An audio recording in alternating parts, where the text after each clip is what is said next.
కాంచీదామా క్వనత్కాంచీదామా క్వనత్కాంచీదామా కరికలభ కరికలభ కరికలభ కుంభస్తనభరా కుంభస్తనభరా కుంభస్తనభరా పరీక్షీణా మధ్యే పరీక్షీణా మధ్యే పరీక్షీణా మధ్యే రీకి దీర్ఘం లేదండి.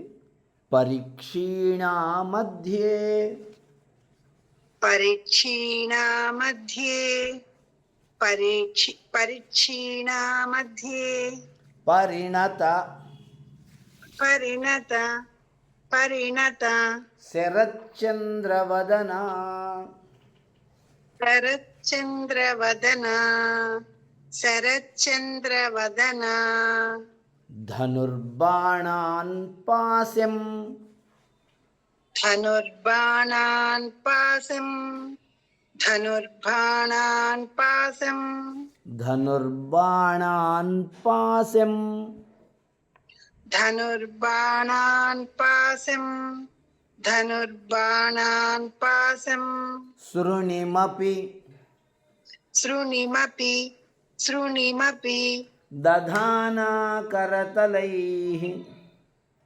దధానా కరతలైః దధానా కరతలైః పురస్తాదాస్తాం నః పురస్తాదాస్తాం నః పురస్తాదాస్తాం నః పురమథితురాహో పురుషికా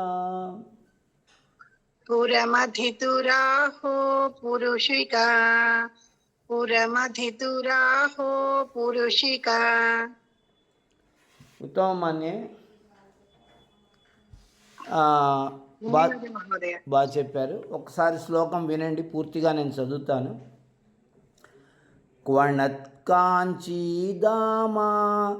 కరికలభ కుంభస్తనభరా పరీక్షీణా మధ్యే పరిణత శరచంద్రవదనా ధనుర్బాణాన్ పాశం శృణిమపి దధానా కరతలైః పురస్తాదాస్తాం నః పురమథితురాహో పురుషికా.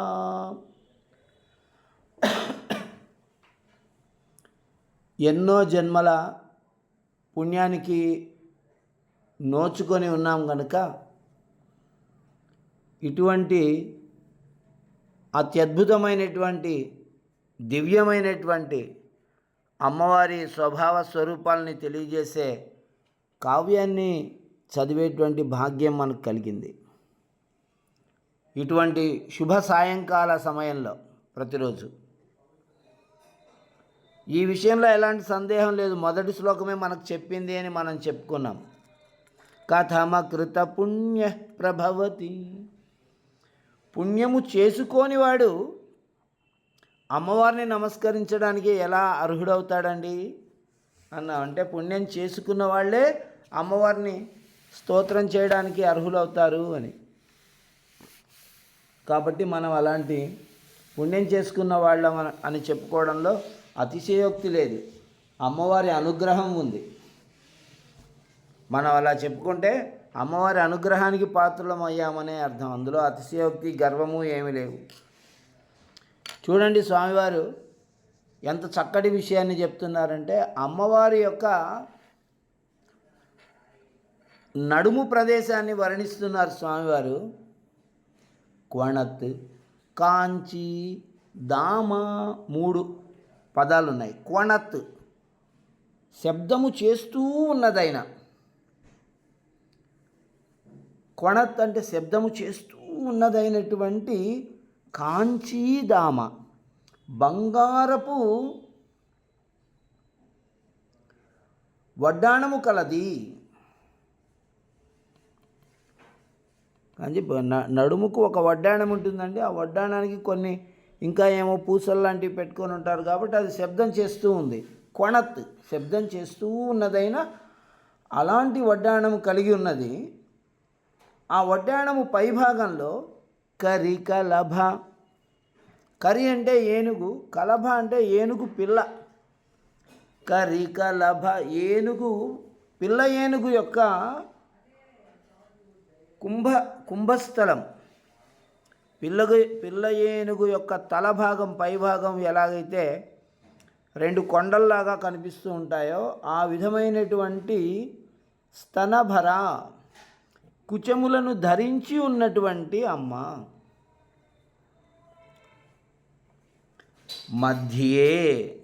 మధ్య భాగంలో నడుము భాగములో పరిక్షీణ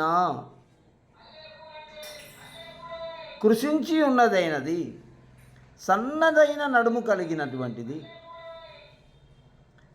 పరిణత బాగా పరిణతి చెందిన అంటే పక్వమైనటువంటి పరిపూర్ణమైనటువంటి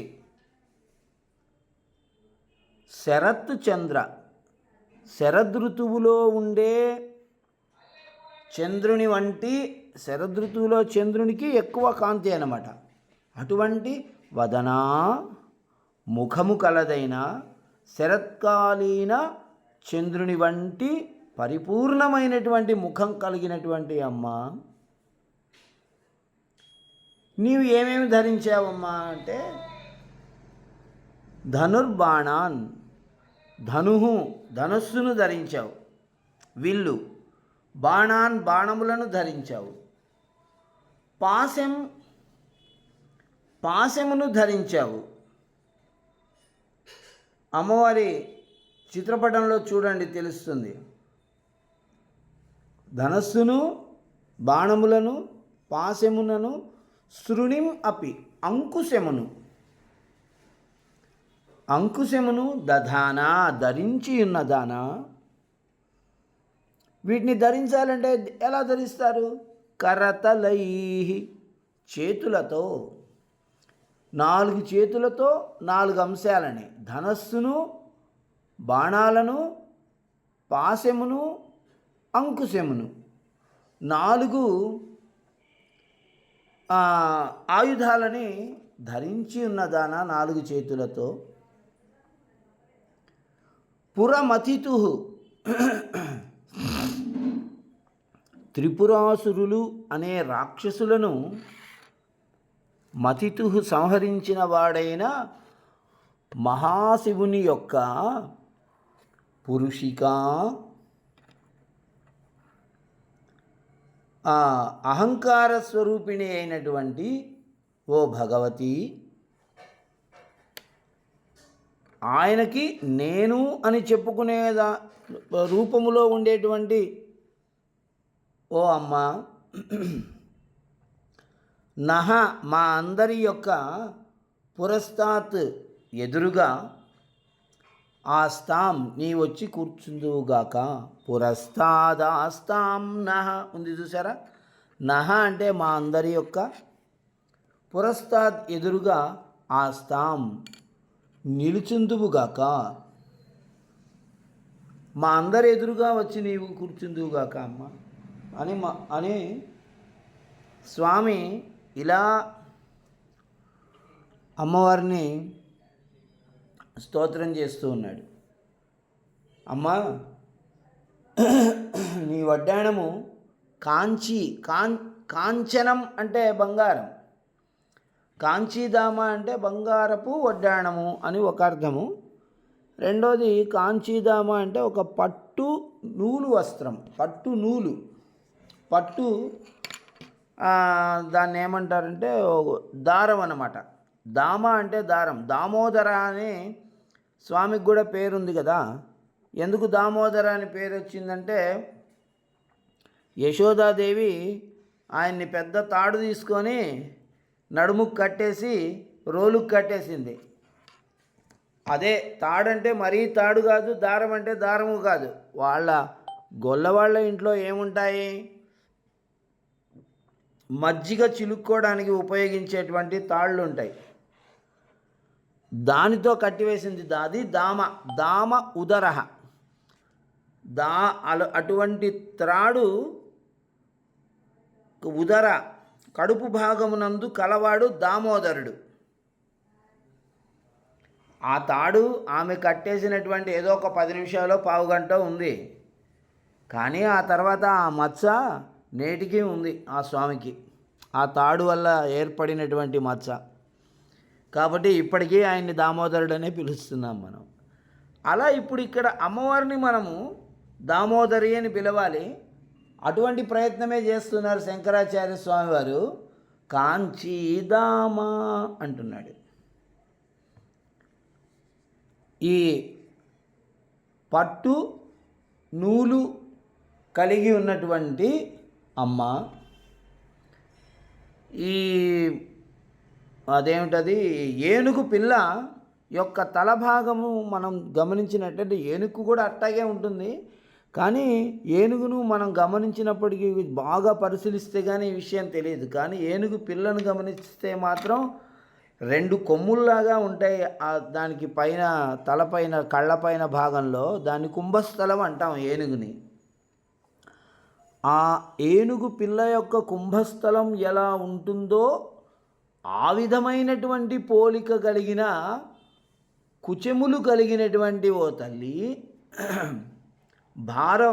భారముతో కూడి ఉన్నటువంటి కుచెములను ధరించిన దానా అని స్తనభర అంటే అర్థం. స్తననత, అటువంటి కుచెములను ధరించి ఉండడము ద్వారా నత కొంచెము వంగి ఉన్నటువంటి, కుచెముల యొక్క భారం వలన కొంచెం ముందుకు వంగినటువంటి దానా అని అర్థం. స్తననత అంటే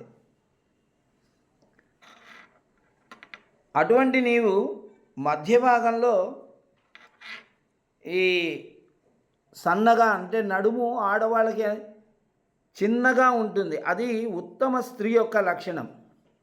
అందరూ ఏమనుకుంటారంటే ఏమిటి శంకరాచార్య స్వామి వారు కూడా అంతటి ఆదిపరాశక్తి అయినటువంటి దేవత యొక్క అంగాంగ వర్ణనలు చేశారా స్వామివారు, ఏమిటి ఇట్లా ఉన్నదని అనిపిస్తుంది కొంతమంది సంస్కారవంతులైనటువంటి ఆడవాళ్ళకి మగవాళ్ళకైనా కూడా. కానీ అలా ఎందుకు చేస్తారు అని అంటే ఆజానుబాహుం అరవింద దళాయతాక్షం. పురుషులనైనా కూడా వాళ్ళ యొక్క అవయవ సౌష్ఠవాన్ని వర్ణిస్తారు కవులు. స్త్రీలనైనా కూడా వారి యొక్క అవయవ సౌష్ఠాన్ని కవులు వర్ణిస్తారు. ఎందుకని అంటే ఆ అవయవ సౌష్ఠవము అవయవాల పొందికను పట్టి వ్యక్తి యొక్క శ్రేష్టత్వాన్ని చెప్పడం కోసం. అలాంటి లక్షణాలు కలిగిన వ్యక్తి చక్రవర్తి అవుతాడు. అటువంటి లక్షణాలు కల వ్యక్తి దేవాది దేవత అవుతుంది. దేవతలకు కూడా ఆరాధ్యురాలైనటువంటి దేవతకి ఇలాంటి లక్షణాలు ఉంటాయి. ఇప్పుడు హస్త సాముద్రికం అదంతా అటువంటిదే కదండి. కాబట్టి అటువంటి శ్రేష్టత్వాన్ని మనకు తెలపడం కోసము ఈ విధమైన అవయవ వర్ణన అనేది ఉంటుంది అనే రహస్యాన్ని మనం తెలుసుకుందాం. మున్ముందు ఇలాంటి విషయాలే మనకి తారసపడుతూ ఉంటాయి. ధనుర్బాణాన్ పాస్యం, అమ్మవారి చేతిలో ఇవన్నీ ఉన్నాయి. చెరుకు గడ కూడా ఉంది, అది ఇక్కడ చెప్పలేదు, మరొక చోట మనం వింటాం చెరుకు గడ కూడా. అంటే ఒకటి చెరుకు గడనే ఒక ధనస్సు అమ్మవారికి. ధనస్సును, బాణాలను, పాశమును, ఒక అంకుశము ఎడమవైపు చేతిలో పైనున్నది, ఒక కుడివైపు చేతిలో పైనున్నది అంకుశము, ఎడమవైపు ఉన్నటువంటిది పాశము. ఇలాంటివి ధరించి త్రిపురాసురులు అని 3 రాక్షసులు, వాళ్ళు ఒక పురం అంటే ఒక పట్టణం రూపంలో ఉంటారు. దాంట్లోకి ప్రాణులు మనుషులు ప్రవేశిస్తే వాళ్ళని స్వాహా చేస్తూ ఉంటారు. అలాంటి 3 రాక్షసులు త్రిపురాసురులు అని. ఆ త్రిపురాసురులను స్వామి చాలా అద్భుతంగా సంహరించాడు మహాశంకరుడు. ఆయన వారితో వింధ్య పర్వతాన్నే ధనస్సుగా చేసుకొని మెరుపులని అల్లెతాడుగా చేసుకొని వాసుకిని అల్లితాడుగా చేసుకొని మెరుపులని బాణాలుగా చేసుకొని వాళ్ళ మీద ప్రయోగించి ఆ రాక్షసుల్ని సంహరించాడు.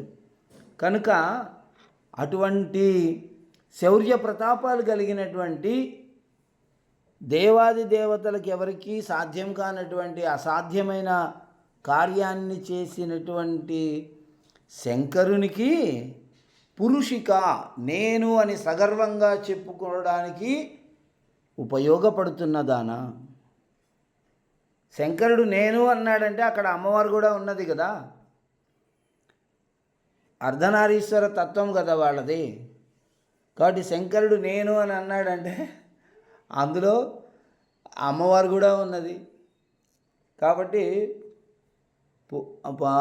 ఆయన సగర్వంగా నేనని చెప్పుకోగలిగినటువంటి ఓ అమ్మ, నీవు మా ముందు వచ్చి కూర్చునవా అని ఎంత ముద్దుగా ఒక బిడ్డడు తన తల్లిని ఎంత లాలనగా అమ్మ నువ్వు వచ్చి నా ఎదురుగా కూర్చోవా అని అడుగుతాడో అంత చక్కగా చనువుగా అడుగుతూ ఉన్నాడు శంకరాచార్య స్వామి వారు.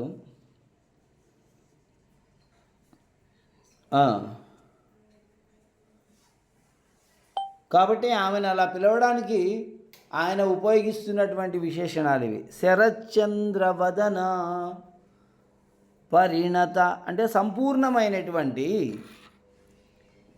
సంపూర్ణమైనటువంటి శరచంద్రుడు అంటే శరదృతువులో ఉండేటువంటి పూర్ణిమ రోజు ఉండేటువంటి చంద్రుడు. పూర్ణిమ రోజు ఉండేటువంటి చంద్రుడు నిండుగా ఉంటాడు. శరత్కాలంలో వచ్చేటువంటి వెన్నెలలు పండుగా ఉంటాయి. పూర్తిగా మనకు పగటిపూట ఒక వస్తువును ఎలా చూడగలమో ఇంచుమించు శరత్కాలము రాత్రి సమయంలో కూడా ఒక వస్తువును అలా చూడగలం. అంత కాంతి ఉంటుంది చంద్రుని యొక్క కాంతి. అటువంటి కాంతులను వెదజల్లుతున్నటువంటి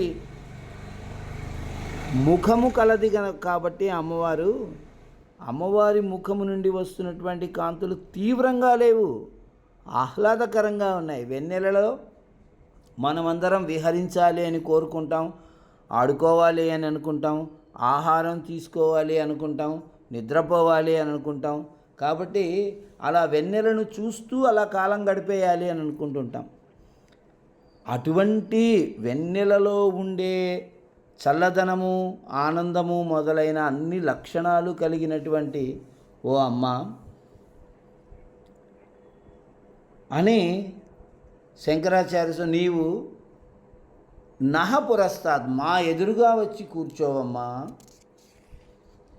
అని శంకరాచార్య స్వామి వారు పిలవడం ఇక్కడ ఒక విశేషమైనటువంటిది అన్నమాట. అంటే మనం ఇలా భావన చేస్తూ ఉంటే అమ్మవారు మనకి ఆ భావనతో ప్రత్యక్షం అవుతుంది. ఇలా మనము ఈ శ్లోకాన్ని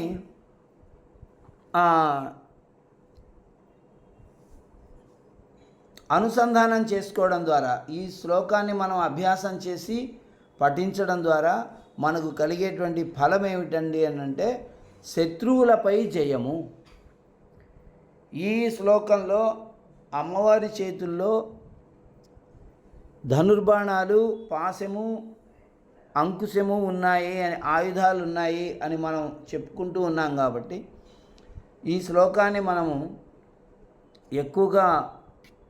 ఎక్కువసార్లు అనుసంధానం చేసుకోవడం ద్వారా, మననం చేసుకోవడం ద్వారా మనకు శత్రువులు అనేవాళ్ళు లేకుండా పోతారు.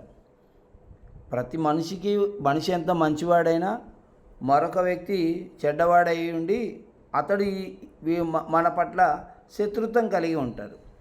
అంటే ఏదో అపార్థం చేసుకొని మన పట్ల ఒక రకమైనటువంటి దుర్భావనతో ఉంటారు. ఆ భావన పోయి మనం మంచివాళ్ళం అనేటువంటి విషయం వారికి తెలిసి మన పట్ల అనురాగం కలిగి మనతో మళ్ళీ మైత్రి చేస్తారనే అర్థం. అలాంటి శత్రుజయం కలుగుతుంది. 45 రోజులు ఈ శ్లోకాన్ని మనం మననం చేయాలి. తర్వాత అమ్మవారికి పాలతో చేసినటువంటి పాయసాన్ని పెట్టాలి. పాయసం అంటేనే పాలతో తయారు చేసినది అని అర్థం. పయసా నిర్మితం పాయసం. పాలుతో ఇంకా దాంట్లోకి మనము సగ్గుబియ్యం వేయచ్చు, బియ్యం వేయచ్చు, లేకపోతే బియ్యము, పెసరపప్పు మొదలైన పాయసంలో వేసేటువంటి పదార్థాలు ఏమేమి ఉంటాయో అవన్నీ వేయచ్చు. అటువంటి ప్రసాదాన్ని అమ్మవారికి మనము నివేదనగా అందించవలసి ఉంటుంది.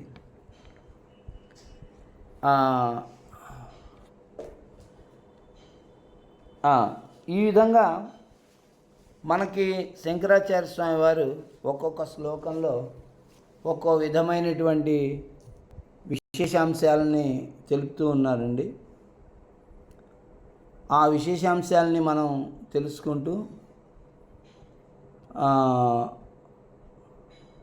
ముందుకు వెళదాం. నేను ఇక్కడ మనం శాంతి మంత్రం చెప్పుకుందామండి. శాంతి మంత్రం తర్వాత మిగతా విషయాలను మాట్లాడుకుందాం. ఒకరు పలకడానికి ఒకరు రండి. సర్వే భవంతు సుఖినః. సర్వే భవంతు సుఖినః. సర్వే భవంతు సుఖినః. సర్వే సంతు నిరామయాః. సర్వే సంతు నిరామయాః. సర్వే సంతు నిరామయాః. సర్వే భద్రాణి పశ్యంతు. సర్వే భద్రాణి పశ్యంతు. సర్వే భద్రాణి పశ్యంతు. మా కశ్చిత్ దుఃఖభాగ్ భవేత్. మా కచ్చిత్ దుఃఖభాగ్ భవేత్. మా కచ్చిత్ దుఃఖభాగ్ భవేత్. ఓం శాంతి శాంతి శాంతి. ఓం శాంతి శాంతి శాంతి.